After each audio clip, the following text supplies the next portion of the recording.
Une personne sans référence, un bon matin devient une légende. Namesana nangate koyebanae. Les courtes prières en public et les résultats sont magnifiques. C'est qu'elle est nanga koumenana l'ensemble. Il m'appelait, je le sais. Likabwezo pela katinanga Namituni pona nini Ezo umela Yakolobe zebele. Shalom chez vous, shalom, que la paix et la grâce de notre Seigneur Jésus-Christ puissent être votre partage. Et c'est Dieu ne cesse de nous faire du bien et nous nous retrouvons encore aujourd'hui dans notre tranche de temps d'édification avec votre serviteur Aristoni Katumbaï que je suis, toujours dans le cadre d'ATK Édification, votre structure, votre ministère que vous aimez bien. Alors, ce soir, nous allons essayer de parler de quelques termes de la Bible que nous avions essayé de prendre ensemble pour faire un bloc afin de tirer quand même une bonne compréhension là-dessus. Voilà, on peut prier. Seigneur Dieu de cieux, je te prie et je t'en supplie d'être avec nous. Nous voulons nous exposer à ta parole. Donne-nous la compréhension exacte des Saintes Écritures et édifie quelqu'un qui sera en train de nous suivre au nom de Jésus. Amen. Gloire soit rendue à Dieu. Alors, le terme ou l'ensemble des termes sur lesquels nous allons nous entretenir pendant cette tranche, pendant ces moments, s'intitule de cette manière. Il y a plus de bonheur à donner qu'à recevoir. Il y a plus de bonheur à donner qu'à recevoir. En parlant de ça, j'ai dit que ce sont des concepts ou des termes que nous retrouvons dans la Bible. Alors, il y a un texte biblique qui en fait mention. Voilà pourquoi on peut ensemble lire ces textes qui en fait mention pour comprendre quelque chose. Vous pouvez prendre avec moi Matthieu le texte des Actes, pardon. Ça, il n'est pas question des évangiles, il est question de Matthieu, des actes, pardon. Actes chapitre 20, le verset 35. Nous pouvons lire ensemble. Si vous êtes à la maison, vous pouvez aussi prendre votre Bible. Il est écrit: « Je vous ai montré de toute manière que c'est en travaillant ainsi qu'il faut soutenir le faible. » Et c'est rappeler les paroles du Seigneur qui a dit lui-même: « Il y a plus de bonheur à donner qu'à recevoir. » Ok. Il y a plus de bonheur qu'à donner qu'à recevoir. C'est le Seigneur lui-même qui l'a dit. Mais le texte que nous venons de lire, moi et vous, se retrouve dans les Actes des Apôtres. Il faudrait d'abord savoir que le livre des Actes des Apôtres a été écrit par un certain Luc, qui est médecin. Donc, c'est lui qui a écrit même l'évangile de Luc. Lorsque vous lisez les 4 évangiles, il y a l'évangile de Matthieu, il y a celui de Marc, il y a celui de Luc, il y a celui de Jean, et lui, il a écrit l'évangile de Luc. Et lorsque vous faites votre lecture, vous pourrez même voir que quand vous lisez Luc jusqu'à la fin, et vous touchez les livres des Actes, vous verrez, c'est comme s'il y a une similitude ou une certaine continuité en fait. C'est parce que c'est Luc le médecin qui l'avait écrit. Et ces choses qui sont dites, écrites ici, en fait, Luc était comme en train de participer. Et alors qu'il participait, ainsi il pouvait avoir la capacité de décrire ce qu'il a vu, ce qu'il a entendu, etc., etc. Et c'est l'apôtre Paul qui parle dans ces versets que nous venons de lire. Le verset 35 ici, c'est l'apôtre Paul qui est en train de parler. Pendant qu'il était dans son voyage missionnaire, vous savez, c'est quelqu'un qui a fait plusieurs voyages missionnaires. Il était en train de partir en Asie et lorsqu'il était arrivé à Milet, il a convoqué les anciens de l'église d'Éphèse. Et il a commencé à donner des exhortations à ces anciens de l'église d'Éphèse. Et pendant qu'il voulait leur dire au revoir, pendant qu'il voulait se séparer avec eux, c'est là, du coup, qu'il parle maintenant de ces versets que nous venons de lire ensemble. Donc, c'est pendant qu'il voulait se séparer de ces anciens de l'église d'Éphèse qu'il avait convoqué à Milet et qu'il a commencé à dire ces paroles. Il a dit: « Je vous ai montré de toute manière que c'est en travaillant ainsi qu'il faut soutenir le faible. » Quand vous lisez un verset biblique comme ça, pour mieux comprendre le sens, vous devez remonter pour lire les autres. Manièrement, nous allons expliquer tout en restant dans le contexte pour que vous compreniez mieux. Je vous ai montré de toute manière que c'est en travaillant ainsi qu'il faut soutenir le faible et se rappeler les paroles du Seigneur qui dit lui-même, il y a plus de bonheur à donner qu'à recevoir. Donc, vous remarquerez que pour cette phrase, il y a plus de bonheur à donner qu'à recevoir, l'apôtre Paul est en train de dire que c'est le Seigneur qui l'a dit lui-même. Mais lorsque vous lisez les évangiles, vous ne retrouverez pas cette expression, c'est-à-dire dans les paroles de Jésus au sein des évangiles, des 4 évangiles que nous connaissons, vous ne verrez pas quelque part où il est mentionné qu'il y a plus de bonheur à donner qu'à recevoir, ou quelque part ou un endroit où Jésus lui-même est en train de dire qu'il y a plus de bonheur à donner qu'à recevoir. Il n'y en a pas. Mais on peut se poser la question de dire, mais comment l'apôtre Paul peut dire de telles choses aussi longtemps qu'on n'a pas vu le Seigneur Jésus les dire? En fait, j'aimerais vous dire, certainement, c'est Jésus qui l'a dit. C'est vraiment la parole du Seigneur que Paul est en train de dénoncer ici. Pourquoi? Parce que si vous lisez Jean chapitre 21, le verset 25, vous vous rendez compte qu'on nous précise que ce n'est pas toutes les œuvres de Jésus ou tout ce qu'il a fait ou tout ce qu'il a dit qu'on a eu à écrire. Parce que si on devait tout écrire, en fait, même le monde ne pouvait pas en fait contenir, on n'allait pas être à mesure, on n'allait pas être capable. On nous a donné ce qui est essentiel, vous voyez? Donc ça, c'est un peu comme une exception. Ça fait partie de paroles de Jésus-Christ, mais qui ne sont pas dites dans les évangiles. Voyez-vous? Donc, rassurez-vous que ce sont les paroles du Seigneur. Et non seulement ça, il est fort probable que l'apôtre Paul l'aurait entendu peut-être par les différents écrits qui circulaient à l'époque, parce que lorsque vous lisez Luc chapitre 1, le verset 1, vous vous rendrez compte qu'au sujet de Jésus, plusieurs personnes commençaient à écrire au sujet de ce qu'il faisait et tout ça, ou même l'apôtre Paul l'aurait entendu ou l'aurait reçu par la tradition orale, c'est-à-dire de bouche à l'oreille. Donc c'est vraiment la parole du Seigneur Jésus-Christ qui nous dit qu'il y a plus de bonheur à donner qu'à recevoir. Et lorsqu'on est en train de parler de donner ici, on fait allusion à quoi? On fait allusion au présent, on fait allusion au don. Donc, quand je parle de présent, je pense que vous comprenez quelque chose que vous prenez, que vous donnez, un don que vous faites, vous prenez, vous donnez. Donc, c'est de ça qu'il s'agit. Et ce que nous avions compris, c'est que parfois, lorsque les hommes de Dieu se tiennent du haut de la chair ou certaines personnes essaient de prendre de tels textes, nous voyons parfois un peu comme une interprétation qui n'est pas assez vraiment adaptée au texte. On dit qu'il y a plus de bonheur à donner qu'à recevoir. Mais à mon humble avis, je pense que ces textes ne sont pas vraiment utilisés dans le sens de donner les offrandes comme on les fait à l'église.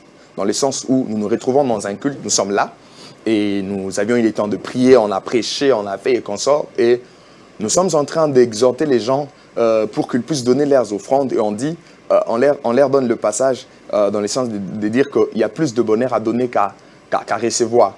En fait, ce n'est pas une mauvaise chose. Mais lorsque vous analysez ces textes de manière un peu plus profonde, vous vous rendrez compte que ce n'est pas ça. Ça touche beaucoup plus la dimension de œuvres, c'est-à-dire de dons que nous faisons au prochain, de dons que nous faisons aux autres, au présent que nous accordons. C'est-à-dire ça touche beaucoup plus au fait de donner les autres. Ce n'est pas vraiment le fait de donner d'abord à Dieu, mais c'est beaucoup plus l'essence de donner aux autres. Parce que l'apôtre Paul, dans sa façon de parler, et ce qui pourra justifier ce que nous disons, c'est lorsque vous lisez les chapitres en entier. Dans sa façon de parler, il dit « Je vous ai montré de toute manière », lui-même il dit que c'est en travaillant qu'il faut soutenir le faible. Donc quand il fait mention de soutenir le faible ici, c'est-à-dire qu'il est en train de faire allusion aux autres. Donc, lorsqu'on dit qu'il y a plus de bonheur à donner, de donner qu'à recevoir, c'est-à-dire qu'il y a plus de joie, plus de bonheur à offrir aux autres qu'à recevoir des autres. Donc là, je crois que ça devient un peu plus simple. C'est de cette manière ou de cette façon que nous devrions appréhender ou comprendre ces passages bibliques. Donc, à l'issue de cette phrase et de ces textes de la Bible, je pense qu'il y a certaines exhortations qui nous sont quand même très, très utiles, l'Église, et très, très utiles, serviteurs de Dieu. Premièrement, serviteurs de Dieu, j'aimerais nous dire qu'il faudrait faire comme l'apôtre Paul. Il n'est pas, dans son exercice du ministère, et même quand vous lisez ces textes, il ressort clairement que l'apôtre Paul n'était pas motivé par l'espoir du gain. Donc, dans l'exercice de son ministère, ce qui lui motivait, ce n'était pas l'espoir du gain. Mais ce qui lui motivait, c'était quoi? C'était beaucoup plus le fait de faire, c'était beaucoup plus l'envie de faire part aux autres de biens spirituels qu'il avait. Et ici, vous verrez qu'il est même en train de parler du fait de soutenir le faible. Chers serviteurs de Dieu, chers hommes de Dieu, pasteurs, prophètes, apôtres, vous qui exercez dans les 5 ministères, vous qui êtes là à l'église, vous chantez, protocole et autres. En fait, quand vous faites les services de Dieu, ne soyez pas beaucoup plus motivés par l'espoir du gain. Non, non. Il y a plus de bonheur à donner qu'à recevoir. Donnez d'abord, offrez ce que vous aviez. Soutenez les faibles, assistez les autres. Donnez-leur la part de choses spirituelles que vous aviez. Ça, c'est très important et très capital. Et le gain, ça ne doit pas être votre objectif. Ça doit plutôt être la conséquence. C'est la conséquence parce que le Seigneur bénit tout ce qui travaille pour lui. Je pense que c'est clair et j'aimerais aussi nous dire à nous tous que nous ne devons pas seulement attendre qu'on nous donne. Vous êtes un frère, vous êtes dans une famille, vous êtes à la maison, vous êtes à l'église. N'attendez pas toujours qu'on vous donne des choses, mais vous-même, vous devez aussi apprendre à donner aux autres. Vous devez apprendre à offrir aux autres sans contrepartie. C'est-à-dire, je suis en train de donner, je suis en train d'offrir à mon frère, je suis en train d'aider ma sœur, je suis en train d'aider un tel, je suis en train d'aider X, Y, mais pas parce qu'il va me les donner en retour. C'est pas comme si je suis en train de prêter. Ce n'est pas comme si je fais pour que le lendemain qu'il fasse pour moi. Non, vous êtes en train de donner avec joie. Vous êtes en train de donner au plus profond de vous sans contrepartie. C'est-à-dire vous n'avez pas d'arrière-pensée pour dire que ce que je suis en train de donner, coûte que coûte, cette personne devra aussi me donner un jour. Non. S'il plaît à Dieu et qu'un jour, toi, tu te retrouves dans le manque et la personne Dieu peut toucher le cœur de cette personne et la personne pourra aussi te faire du bien. Mais lorsque tu es en train de donner, n'attends pas quelque chose en retour. Pourquoi? Parce qu'il y a plus de bonheur à donner qu'à recevoir. Donc là, je suis en train de vous exhorter de savoir donner aux autres, offrir aux autres ce que vous aviez de meilleur. C'est très important et c'est très capital. Pourquoi? Parce que c'est une parole du Seigneur. Il y a plus de bonheur à donner qu'à recevoir. Et pour y parvenir, l'apôtre Paul, lorsque vous lisez ses livres des Actes, dans les chapitres 18, le verset 13, pour y parvenir, en fait, il faut faire comme l'apôtre Paul. Vous remarquerez que le grand apôtre Paul était quelqu'un qui fabriquait même des tentes. Donc, c'est-à-dire, vous devez travailler, vous devez faire quelque chose pour avoir des revenus. Et lorsque vous avez des revenus, ça vous permettra aussi d'être à mesure d'offrir aux autres, de donner aux autres le meilleur de ce que vous aviez. Mais si vous ne travaillez pas, comment est-ce que vous aurez quelque chose à offrir, à donner? Aussi longtemps que le Seigneur lui-même nous dit qu'il y a plus de bonheur de donner qu'à recevoir. Voyez-vous? Et j'aimerais aussi nous dire qu'il est très utile de faire de dons. Vous pouvez faire des dons aux pauvres, aux orphelins, aux démunis. Il y a des gens qui sont dans le manque. En tout cas, vous qui nous suivez, il y a des gens qui sont dans le manque. Il y a des gens qui sont en train de souffrir. Il y a des enfants dans des orphelinats. Et vous, peut-être, vous vous retrouvez, vous avez un compte en banque dans lequel vous avez 100 000 $. Peut-être les 100 000 $ là, c'est juste ce que vous aviez gardé. Et en dehors de ça, vous avez d'autres sources de revenus qui vous permettent de vivre. Vous pouvez penser à ces gens, ne fût-ce qu'un 1 000 $, ne fût-ce qu'un 500 $, passer à l'orphelinat, offrir à ces enfants des habits, à manger, à boire. Donc, il y a des gens qui sont dans le manque. J'aimerais nous dire, bien-aimés, qu'il y a plus de bonheur à donner qu'à recevoir. Il y a plus de bonheur à donner qu'à recevoir. Soutenez les faibles, assistez les veuves, assistez les gens qui sont en train de souffrir. Chers enfants de Dieu, quand vous voyez des gens dans la souffrance, dans la difficulté, en train de manquer même les nécessaires de la vie, et que vous êtes à mesure de les aider, de les satisfaire, en tout cas, faites-les. Faites-les, c'est une très bonne chose. Je vous exhorte à cela. Mais pourquoi nous disons qu'il y a plus de bonheur à donner qu'à recevoir? Pourquoi il y a plus de bonheur à donner qu'à recevoir? C'est simplement parce qu'en lisant c'est le même texte, le même verset, dans la version Darby, il est écrit « Il est plus heureux de donner que de recevoir ». C'est-à-dire, il est plus heureux de donner que de recevoir. Donc, celui qui donne doit être plus heureux que celui qui reçoit. Simplement parce que tout ce que nous faisons, savez-vous que ce qu'un homme aura sémé, c'est ce qu'il moissonnera. Dieu, qu'est-ce qu'il fait? Quand tu as l'habitude de faire du bien, il te récompensera un jour. Pourquoi? Parce qu'il y a un texte de la Bible qui dit « À moi, la vengeance et la rétribution ». Je ne touche pas l'aspect vengeance, mais quand on parle de la rétribution, c'est la récompense. C'est Dieu qui sait comment récompenser. Tout ce que vous serez en train de faire comme bien pour les autres, je vous assure que Dieu va vous récompenser pour ça. Voilà pourquoi il y a plus de bonheur à donner qu'à recevoir. Parce que lorsque vous êtes en train de donner, en quelque sorte, vous êtes en train de montrer votre volonté à Dieu. Celui qui donne ne s'appauvrit pas. Celui qui sait donner aux autres, celui qui sait assister aux autres. Cette personne, Dieu prendra soin de lui. Cette personne, Dieu fera prospérer ses affaires. Cette personne aura toujours la faveur et la grâce de Dieu. Pourquoi? Parce qu'il y a d'autres personnes qui dépendent d'elle. Voyez-vous? Donc c'est ainsi que j'aimerais vous dire qu'il y a plus de bonheur à donner qu'à recevoir. Avant de clôturer ces moments, j'aimerais prier.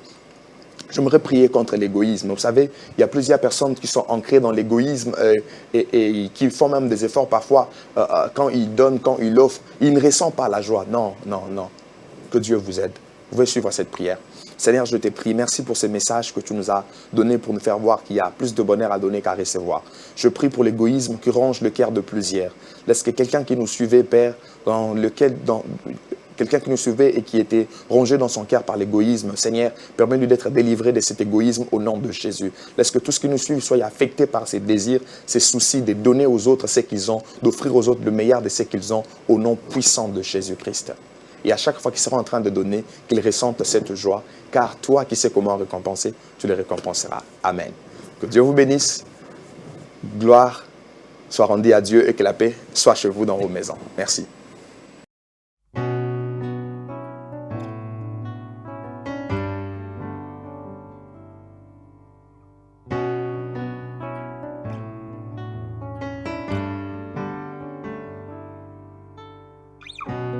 Une personne sans référence, un bon matin devient une légende. Namesana nangate koyebanae. Les courtes prières en public et les résultats sont magnifiques. C'est que les nanga koumenana l'ensemble. Il m'appelait, je le sais. Likabwezo pela katinanga na mituni pona nini ezo umela